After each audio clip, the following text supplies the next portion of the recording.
Good afternoon and welcome to Inside Out LGBT Radio. We come to you live every Tuesday from 2 to 3 here on 89.3 FM. On Inside Out, we look at everything from pop culture to politics through an LGBT lens. I'm the show's executive producer and today's host, Dr. Nicole Cutts. I'm also the show's resident psychologist and success coach. So let me get right into today's topic. In James Baldwin Speaks, he talks about social change and the writer's responsibility. Now, James Baldwin starts off by saying that Albert Camus once wrote that the writer should be the voice of the dispossessed. He goes on to discuss the role of the minority writer in society. And right now, I want us to listen to an excerpt of James Baldwin's speech. And this speech took place in Amherst, Massachusetts in 1986. And then we'll continue from there. That Plato wanted no poets in his republic is because a writer is by definition a disturber of the peace. He has to be. He has to make you ask yourself, make you realize that you are always asking yourself questions that you don't know how to face. I would like to believe what I am told about Western history, or about history too cool, history in short, but I know better. What I want to convey here is not so much that I know better, it's that you, all of you, know better. And I know you know better because you produced me. This connects, you see, it's a series of Chinese boxes I've gotten involved in here, with the minority writer. And the minority writer is what, precisely? I look at the word and I ask myself. Okay, thank you very much. So that's basically what we're going to be talking about today on Inside Out. We're going to be talking about writers and other artists being disturbers of the peace. And we are calling the title of today's show, The Arts as Activism. We're really going to be focusing mainly on the written word, on theater and movies. And I have two very special guests who are both writers. And in my mind, whether they agree or not, and I'll let them speak for themselves, I feel that they're also both activists. Now, my first guest, I'm very honored to have in the studio, Riley K. Temple. Riley is the author of Aunt Esther's Children Redeemed, Journeys to Freedom in August Wilson's 10 Plays of 20th Century Black America, and that's published by Cascade Publishers. And it's a new book. It's just came out in 2016. Riley, has it hit the shelves yet? It has. I'm happy to say. Great. Riley is also a principal in the consulting firm of Temple Strategies. He represents telecommunication clients before the Federal Communications Commission, executive branch agencies, and the U.S. Congress. Mr. Temple serves on many arts-related boards, to include the board of WETA, the Public TV and Radio Corporation of the Greater Washington Area, and is an alumni trustee of the Smithsonian National Museum of American History. Mr. Temple is also a member of the Community Advisory Board of the John F. Kennedy Center of the Performing Arts. He co-founded the True Colors Theater Company in Atlanta, Georgia, with Broadway Tony Award-winning director Kenny Leon, and is a trustee emeritus. True Colors is America's only professional, not-for-profit national black theater company. Finally, he is pleased to be invited regularly by professional theater artists to consult and to collaborate on plays in various stages of production. Mr. Temple also holds an AB degree from Lafayette College and a JD degree from Georgetown University. He also, has an MTS degree cum laude from Virginia Theological Seminary. Riley, thank you so much for joining us on Inside Out Radio today. Well, thank you, Nicole. It's delightful to be here, and thank you for asking me. Yeah, it's a pleasure and an honor. You know, I've followed you for some time on Facebook, and I always enjoy so much your commentary on your social commentary and your commentary on politics and arts. And I was so excited to see that you had published Aunt Esther's Children Redeemed, and I have to admit I'm almost through the book, and I'm loving it. Good. I'm so happy to hear that. You have no idea how happy I am. Yeah, I feel like one of the joys of this job is that I get to be a perpetual student, and so to take your book in hand and to learn so much about August Wilson has been wonderful for me. Before we get into talking about Aunt Esther's Children and so many of the other themes I want to talk about today, we just got past the Oscars on Sunday night, and we're talking about the arts as activism, and we know that film is a part of that.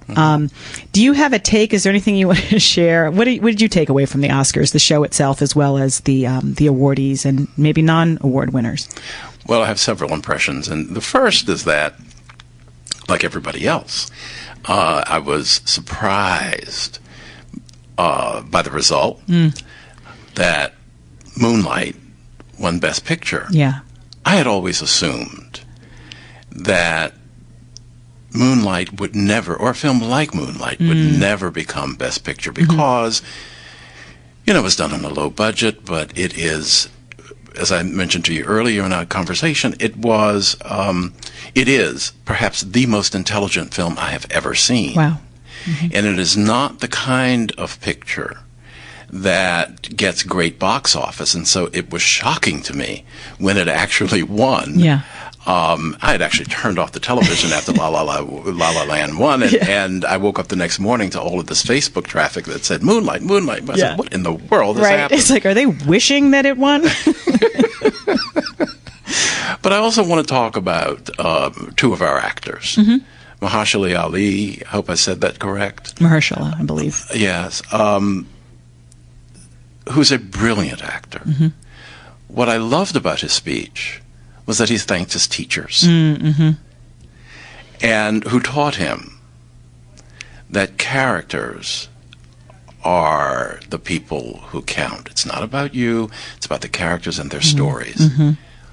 He follows him. What follows him is Viola Davis, who says so beautifully, exhume those bodies and those stories.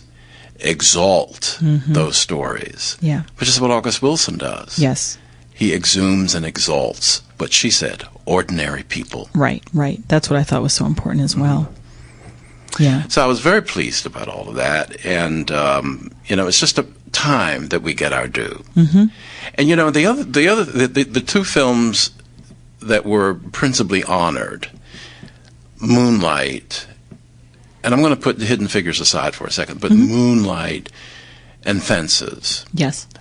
That they are not stories about the black struggle against white people in the movie. They're stories about us, the exaltation of us and our lives. Yes. And that's what's so important. It reveals our lives as being, as August Wilson would say, fat with substance. Yes. And not, like you said, in relation to or in opposition to, but really going inside the lives of the characters, seeing their love lives and church time and work time and all of that. I thought and their that was very vulnerabilities. important. Yeah. So, August Wilson is quoted as saying that all art is political, and he said he learned that from Amiri Baraka. Do you agree with that? Is all art political? It can be. And I would say that it is at least that. Well, first of all, if you are a minority writer, a black writer, and this is going back to the lovely James Baldwin quote that you selected, very powerful quote, is that when we talk about our lives, explore the truths, as black people, politics for us is existential. It is not something that you pull off the shelf and say, well, I'm going to talk about politics today, or I'm going to be political. We have been shaped by politics, and we will shape our future based upon the political environment. So to the extent that artists reflect society, or better still, reflect where society should be, might be, could be, yes, it is political. I think it would be difficult, for example, to look at some visual artists like Sam Gilliam or an Alma Thomas, and to say that their art is political. But of course, anyone can walk in to the museum and look at one of their paintings and see politics in them. I learned a long time ago that once you create something, you lose control over how other people regard it. So when you say, like, for example, you can walk into the museum and see politics involved in Sam Gilliam's work, do you mean, where it is, where it hangs, who sees it? All of the above. Okay. All of the above. Okay. Right. Of course, you can also see spirituality in them. Yeah. Even if he did not intend it. Right. Well, and this is my bias, but I don't think as spiritual beings we can create something without putting our spirit into it. Absolutely. Yeah. So speaking of creation, you wrote this beautiful book on Esther's children redeemed, and the subtitle is, I want to get it right, Journeys to Freedom in August Wilson's 10 Plays of 20th Century Black America. Tell us a little bit about the book that you wrote and why. Well, it actually began, as an honors thesis in seminary. I went to the Virginia Theological Seminary in Alexandria, which is an Episcopal seminary. And I didn't go to be ordained. I went to learn more. Okay. And I was curious. And during the course of my studies there, I took a course in systematic theology, which is the big course in seminary. And I was surrounded by a number of second career people, some of whom were physicists, who had talked about the ordered universe. But of course, so that made a fascinating class. When we were about to write our first paper, our professor asked us to examine some of the major theological themes, providence, forgiveness, the Trinity, blah. And she said, you can do it using art, a movie you've seen, a sculpture, a novel. And I said, ooh. And so I went immediately to theater. Yeah. And I wrote about several plays. And that gave me the idea of writing about August Wilson. And I didn't know what I would write about until my thesis advisor and I looked at James Baldwin. And we unearthed this theme going throughout August's work of liberation, becoming whole after the mayhem of slavery for the entire 20th century. Yeah. How did we do that? Yeah. How are we challenged to do that? And August might say, my work is political because of the way that people perceive it. Okay. So let me ask you something. Do you consider the publishing of your book a type of activism? And I'll tell you why I asked that after you answer the question. I see everything I do as a part of activism. Okay, tell me more. Well, growing up African American and gay, and obviously gay, from my very knowledge of myself, you become an observant person because you don't want to put a foot wrong. Because, to be who you are. Would bring down the wrath of the world around you. So you watch what you do, and so you hear a lot, you see a lot. It turns out to be a great gift most of the time, because it's some things you don't want to see. But you see a great deal, and you realize that what you see doesn't have to be. And so you set out to try to change it. And one of the things I see all the time is that people who are intelligent, black, white, or whatever race or culture, sometimes feel, oh, religion doesn't mean anything to me. It has no place in my life, and so forth and so on. I said, well, that may be true doctrinally, but let's talk about theology. And so what I like to do is to take what is regarded narrowly as theological and expand it and look at theology through a secular lens. Yes. And the best way to do that is to look at theology through secular literature, of which August Wilson's plays are among them. Yeah, yeah. And the reason why I asked that question is because I was looking at not just the theme of redemption that you, of course, highlight throughout your book and August Wilson's plays, but what really kept striking me was the importance of history and identity, and how connected that is to, if you know that, if you know your history and you have your identity, to me, how can you not be active? How can we, like for me personally as an African American woman, how can I have let my people go through everything they've gone through to now not be active and continue That's exactly in the struggle? Right. So right.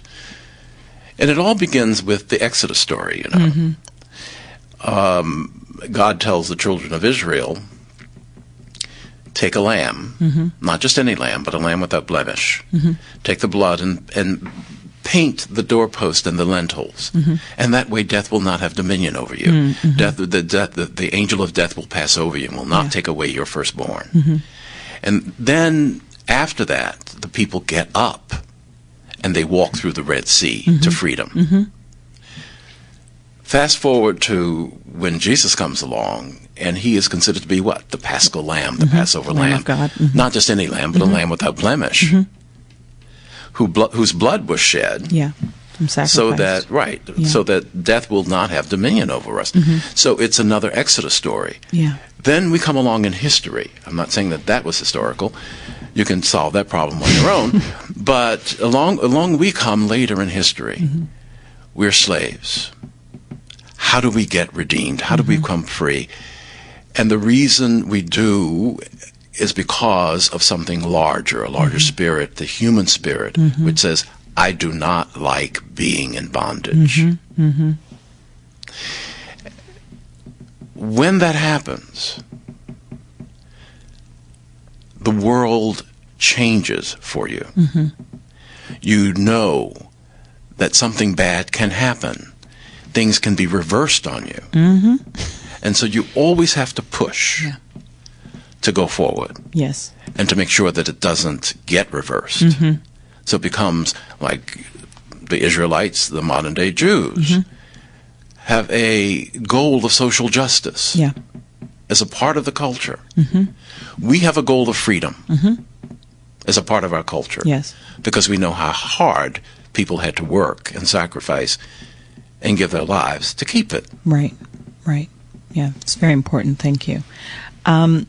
So, given that everything that you just said, do you feel that plays like August Wilson's have a place in our political landscape today? And why should people continue to read them and go and see them? Well, I think they have an essential place in our landscape today, and which is why I'm so very happy that August Wilson is finally becoming a playwright who is on the tip of everybody's tongue and whose work is on the tip of everybody's tongue. August Wilson celebrates ordinary people. Viola Davis said, exhume and exalt ordinary people. That is what he does. There is only one recurring white character, I think only in 2 plays, in all of his plays. It's about us. And it's only about us.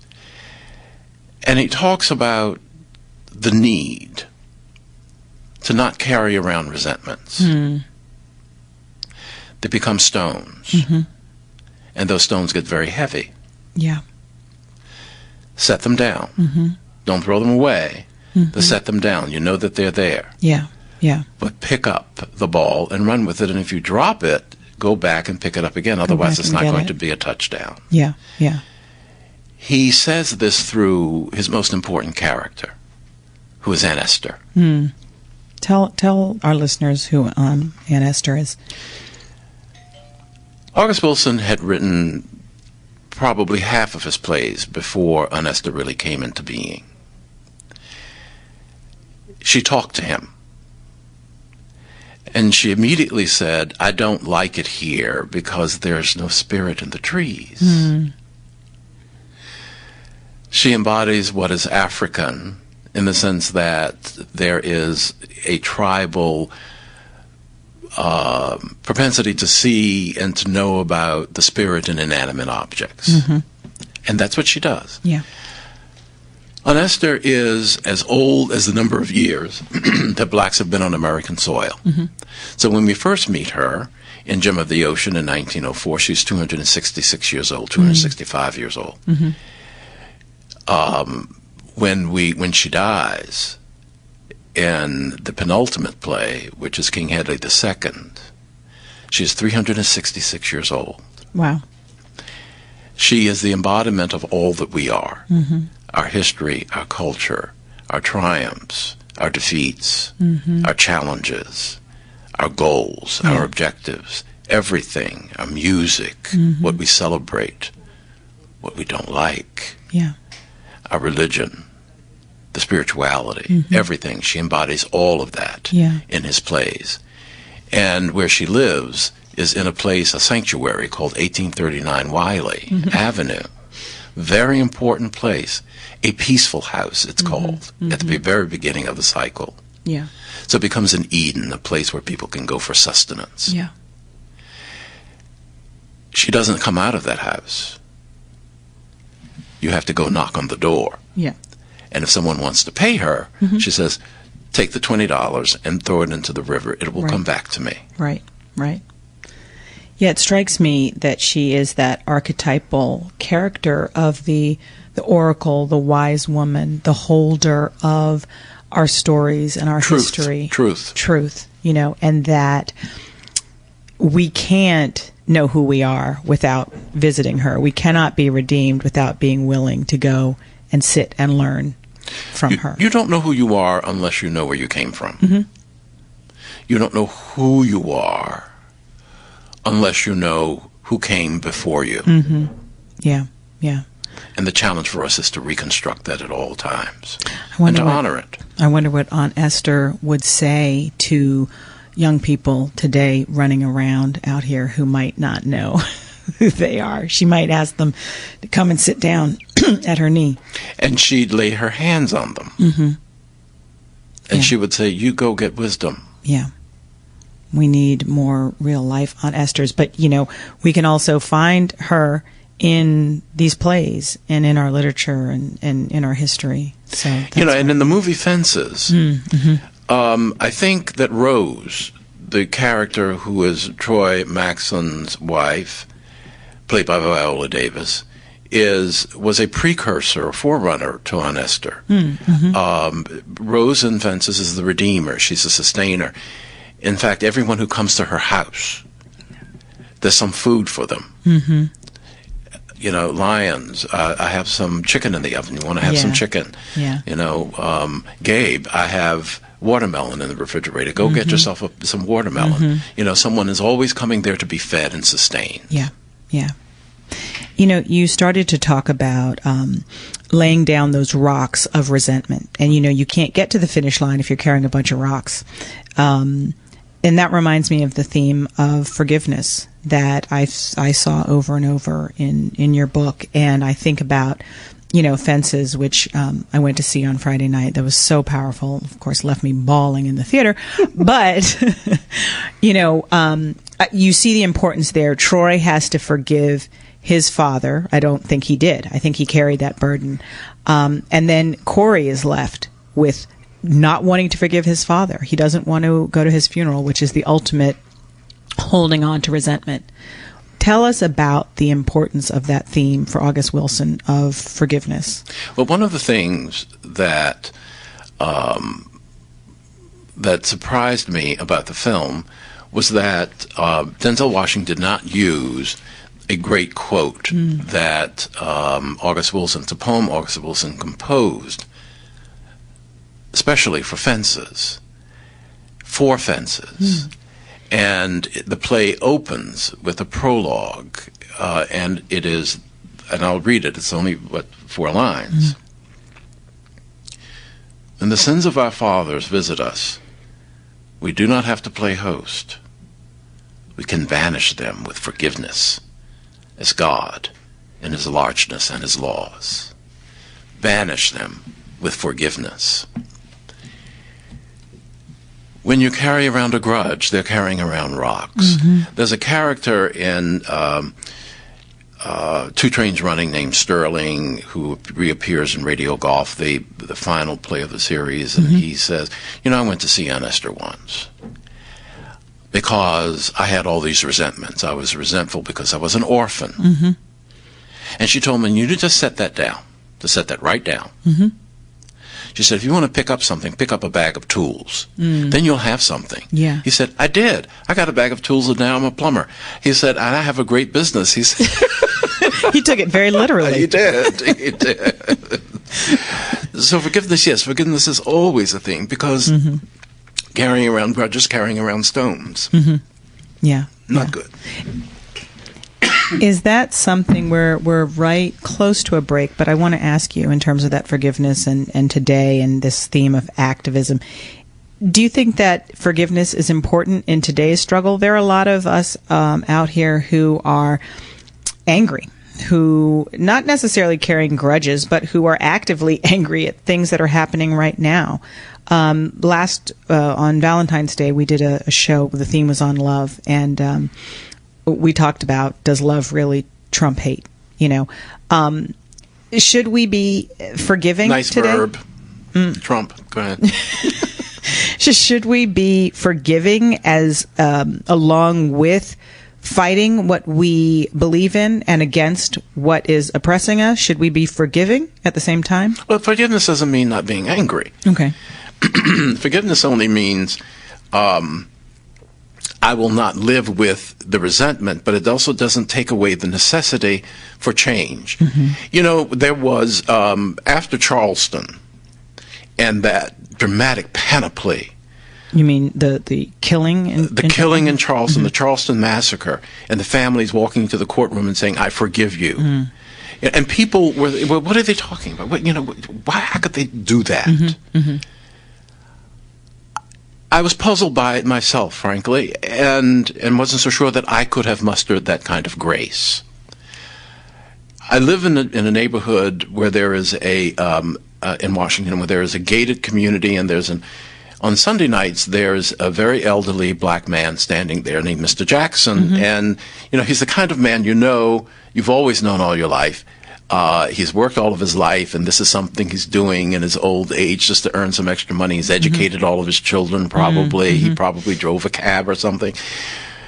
But I always stop and say hello because these are the wisdom of the ancestors. And I said, Mr. Jackson, what do you think of this forgiveness thing? And he said, man, how do they think we survived? He said, we can't carry around all the bitterness inside of us. Wow. We had to face those people the next morning, the next 5 minutes, for the rest of our lives. We cannot carry, we have to get it out. So that's what that forgiveness is all about. Yeah, that's very powerful. Yeah. Thank you. Thank you. You have been listening to, and you will be continuing to hopefully listen to, Inside Out LGBT Radio here on 89.3 FM, WPFW in Washington, D.C. We're going to take a short break, and when we come back, I'm going to be bringing in my second guest to join the conversation. Greetings. I'm Askia Muhammad, News Director, WPFW. Tune in to WPFW this Thursday, March 2nd, from 6 a.m. to midnight for Pacifica Radio's Voices of Resistance Radiothon, a national Pacifica broadcast. As we enter the world of the alt-right and alternative facts, the Pacifica Radio Network is more committed than ever to bringing you news that is fact-based, speaking truth to power, and documenting the revolution. Journalist and activist Lewis Hill founded Pacifica in 1946. He believed strongly in the power of dialogue between disparate communities to resolve conflict and saw radio as an important extension of that. Pacifica Radio, which predates NPR as the model for listener-funded radio by 20 years, has been financially supported by people just like you who believe media that aligns with our core values is crucial to a free and open society. Won't you be in solidarity with this critical work and help us preserve Lewis Hill's vision by listening to and supporting Pacifica Radio, radio for the resistance?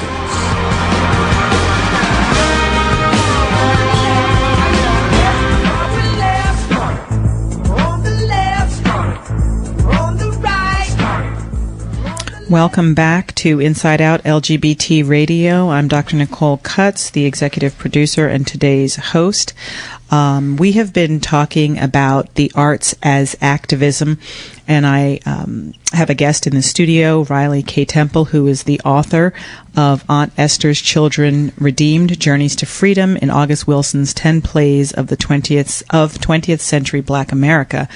And we are now going to be bringing in our second guest, who is calling on the line. Suzanne DeWitt Hall is a freelance writer. She also is a Huffington Post blogger and author of the children's picture book, Rumple Pimple. Much of her time is spent writing about Christianity and LGBTQ issues. She is mildly obsessed with vintage cookbooks and the intersection of sexuality and theology. I don't know if all that goes together, but she's going to tell us about that. Suzanne lives joyously with her wife, Diane, a cat named Chicken. Hey, I have a friend who has a cat named Chicken. And a wire fox terrier, who I'm going to guess is named Rumple Pimple. You can reach her through her website at smdewitt.com. Suzanne is also, I don't know if it's the correct term, Suzanne, you'll correct me if she's a curator, but she has a part of her Huffington Post writing deals with writers who are activists, writing as activism, and so I'm going to ask her to tell us about that. Suzanne, welcome to the show today. Well, thank you so much for having me. I'm glad to be here. Yeah, I really appreciate you being here. Can you, Writers Resist. Can you tell us a little bit about, actually, before I get into that, I'm jumping ahead of myself. I'm getting a little too excited. I want you to tell our listeners who Rumple Pimple is. Rumple Pimple is a children's book character. He's a sort of reluctant doggy superhero, modeled after the real Rumple Pimple, who is our wire fox terrier. You guessed correctly. Mm-hmm. And what's unique about Rumple Pimple, aside from the fact that he's a reluctant superhero? Well, Rumple Pimple has two moms, and he also has a cat named Chicken in his life. It's his sister, as you can imagine. And he has rather unusual ways of solving problems, which some adults might find offensive, but kids find hilarious. That does sound delightful. And so I want to, you write, you blog, you've written this children's book, and I want to ask you some of the same questions that I asked Riley at the outset of the show. We talked about August Wilson's assertion that all art is political.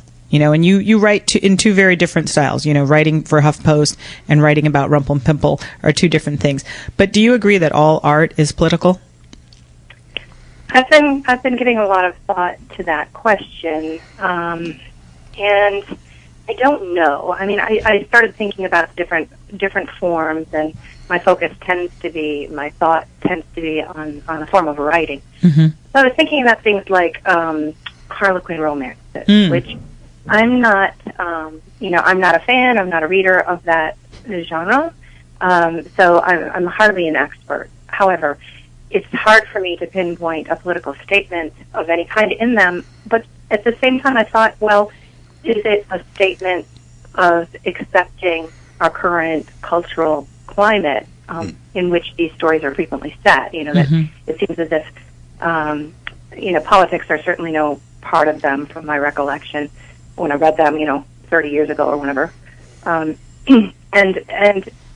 sort of edgy topics typically aren't. They're set in sort of regular kind of home environments, from my memory.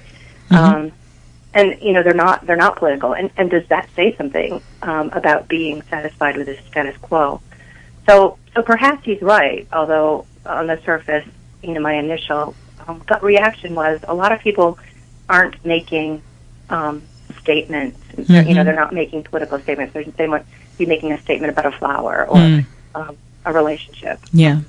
That's interesting, because when, I hadn't thought about Harlequin romances, but I think they are making a statement. I think they make a statement. They reflect the mores of our society and of the characters in them, and male-female relationships. And, as far as I can recall, they all focus on heterosexual relationships with cisgender people. So in that case, I'm thinking that does actually make a political statement. I think it would be hard for me to argue for a painting of a flower, though, being political. But maybe, Riley, do you have anything to add to that? What I think would be interesting is to look at Harlequin romances of 30 years ago and read them today, and to see how the relationships are presented between men and women, and how that has evolved over time.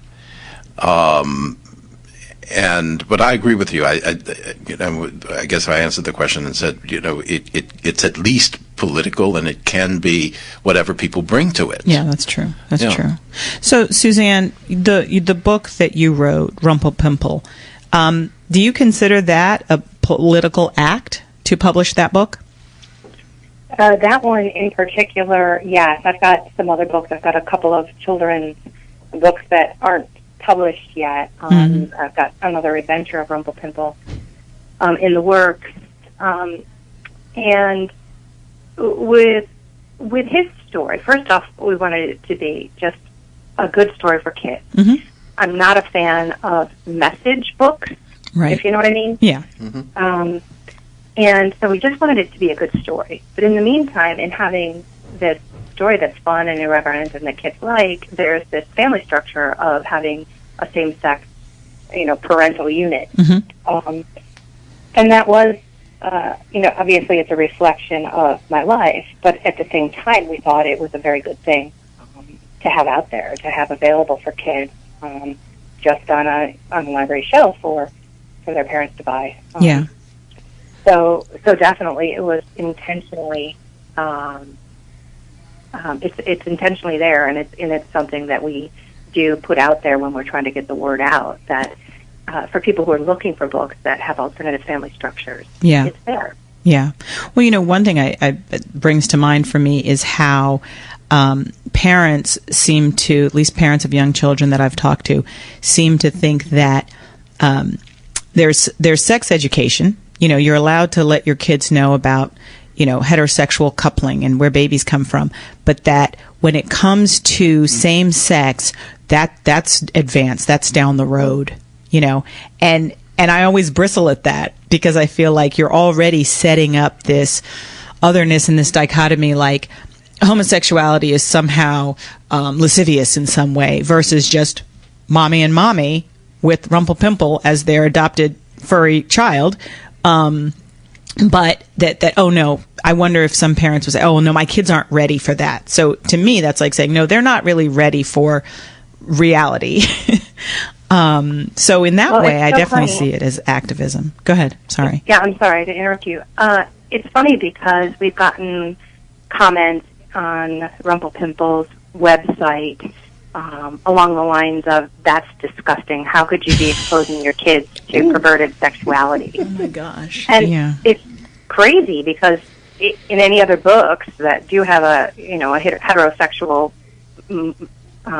parents, are they ever thinking about their sex life? Is that ever part of, Run, Spot, Run?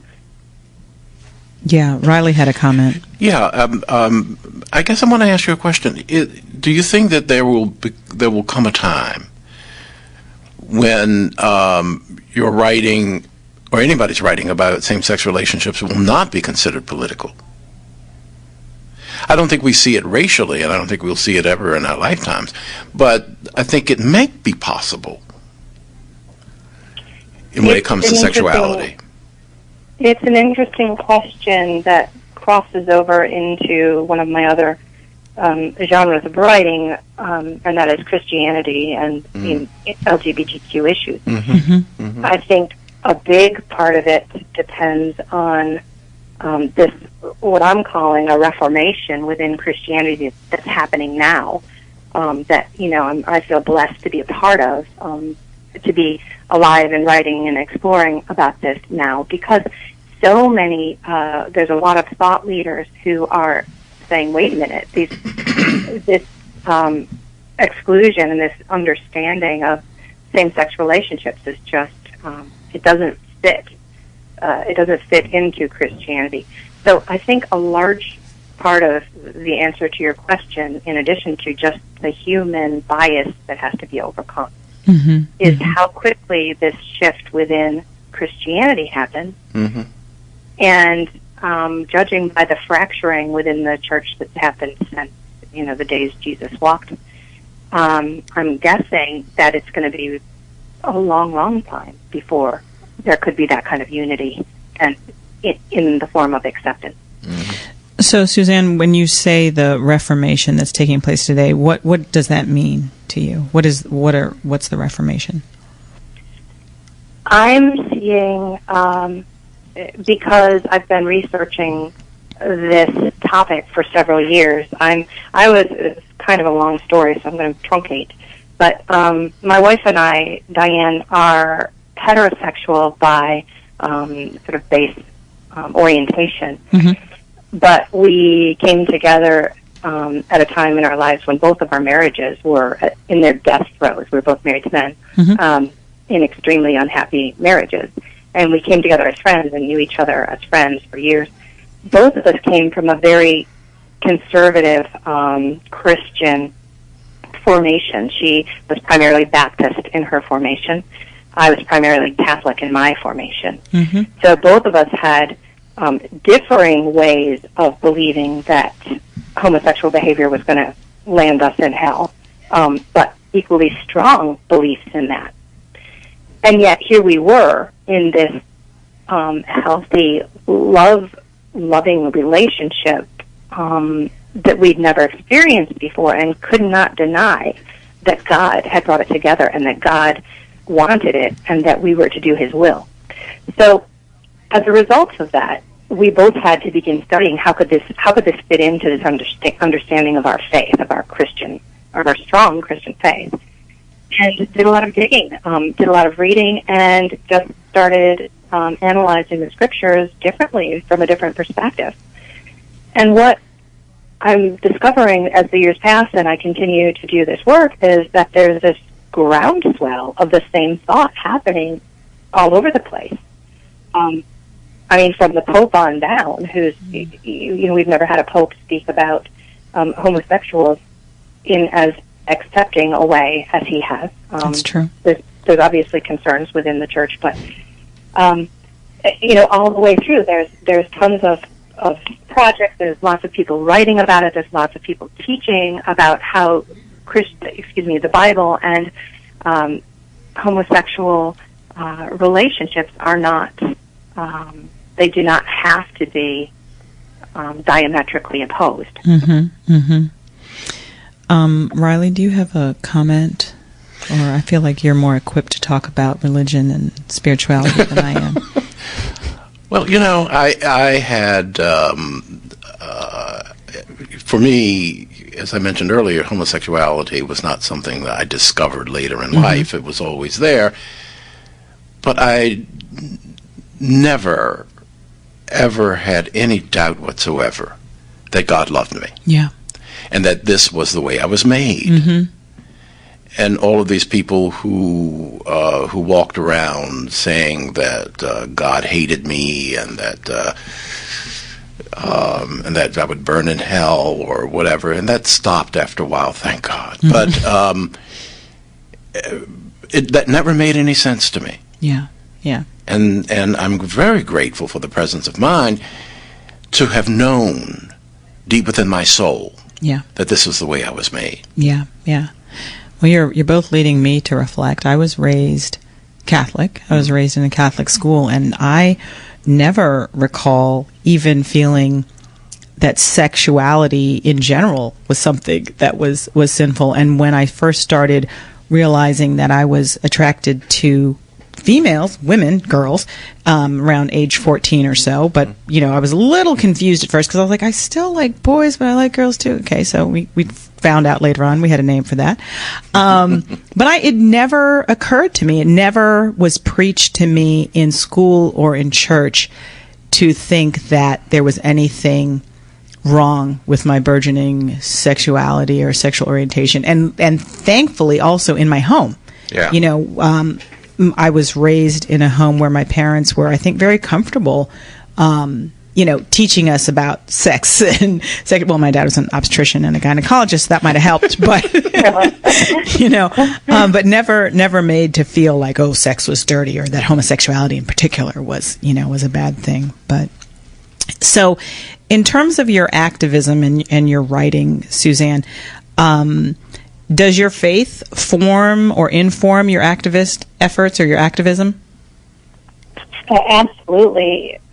I think it's hard. It's amazing how many Christians call themselves Christians, but don't believe that social justice is a big part of it. That it's Jesus, my friend, buddy, Lord and Savior. Mm-hmm. And you say the sinner's prayer and you're good. And how counter scriptural that is. So when it comes to at this point I'm calling it resistance, specifically to the current presidential administration. Mm-hmm. Because I don't know. I guess I shouldn't say I'm not comfortable with being called an activist, but it seems like my work is a little subtler. So okay. I don't know. It's still activism, I suppose. But yeah, I think anytime you're striving for right, it's acting against the wrong. Mm-hmm. And all my writing strives to do that, no matter what. Right. The content is. Right. And I have a question for both of you now. Riley, I'll let you take a stab at this first.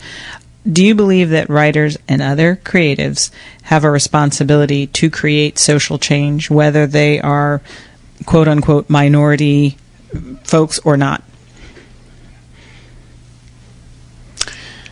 The responsibility of any artist, I think, begins and ends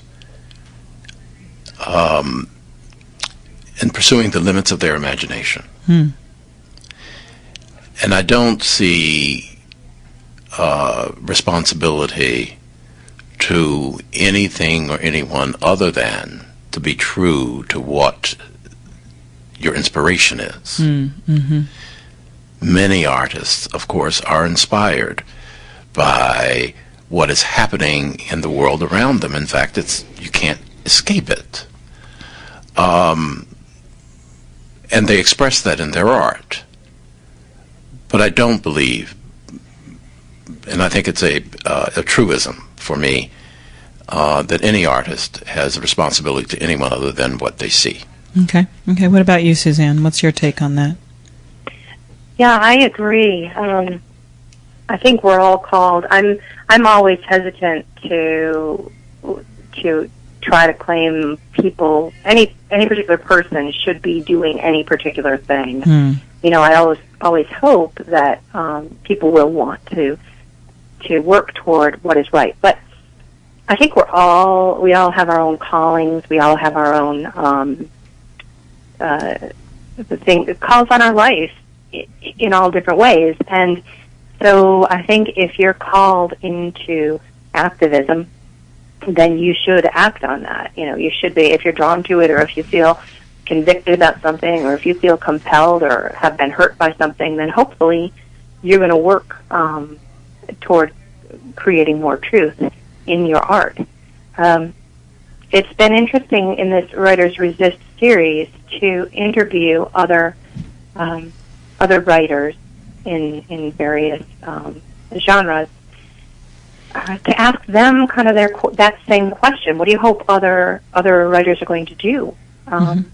And one of the answers that's been coming out of that I've really liked, and I've heard variations from several authors, is that they hope they'll continue creating characters that help explain reality and build empathy. And I really liked that idea, that the whole point is to let people into the minds of the other, into the experience of the other, whether that other is some sort of minority who's being oppressed, or whether it's a rich white guy who is inflicting some sort of wrong on a person. To let them into the world of that other and try to explain why their reality might be what it is. So, Writers Resist, and you're calling it a series. I didn't know what to call it at the outset. So, can you tell our listeners about this series, where they can find it, and what it's about? Sure. Well, right after the election, I felt immobilized. I felt completely uncreative, uninspired, incapacitated creatively. And after sitting in that for a while and feeling frustrated because I felt like I should be doing something other than complaining on Facebook and Twitter, I thought, well, maybe some of my writer friends are coping with this better. And so I reached out to a few and asked if they'd be willing to answer some questions about how they're responding and what's happening. So it's been interesting. It's been an interesting mix of people. There have been several Jewish writers who have had the Holocaust as their as a topic of and setting of some of their stories. One woman interviewed Holocaust survivors as part of a special project to record their stories. So she had this intimate familiarity with what people experienced. One of them, her name is Jenna Bloom.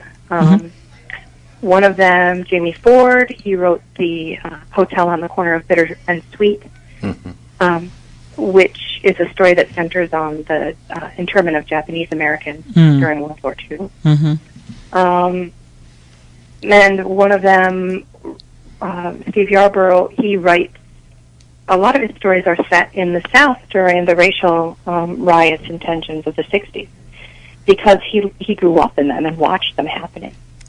So it's been interesting to see how these writers who have written about historical events that I have fears and they have fears are possibly starting up again. It was interesting to hear what they're doing and how they're handling it, and what their own hopes are for artists in responding to what we're seeing. Thank you. We're getting close to the end of the hour, but I do want to get another question for you, Suzanne. What do you hope to see from faith communities? You've talked about your faith, but what do you hope to see from faith communities as the new administration continues to implement policy which impinge on the rights of minorities? Well, I certainly hope that they're going to be preaching social justice from the pulpit. We've been hearing whisperings about the repeal of the Johnson Amendment, which has protected or prevented churches from... We have 1 minute to wrap, Suzanne. Sure. It's prevented churches from speaking about politics. Okay. And Trump is talking about repealing it. So if that happens, then my hope is that all the reasonable pastors in the world are going to be stepping up and proclaiming, and naming people to to fight. Okay. Thank you. So I'm getting the signal from the booth that I have to wrap up. Okay. So I really want to thank you, Suzanne DeWitt Hall, for being here today, and Riley K. Temple. And you can find their information on our Inside Out Facebook page at Inside Out LGBT Radio on Facebook. And join us again next Tuesday on Inside Out LGBT Radio. Thank you so much for having me. Thank you.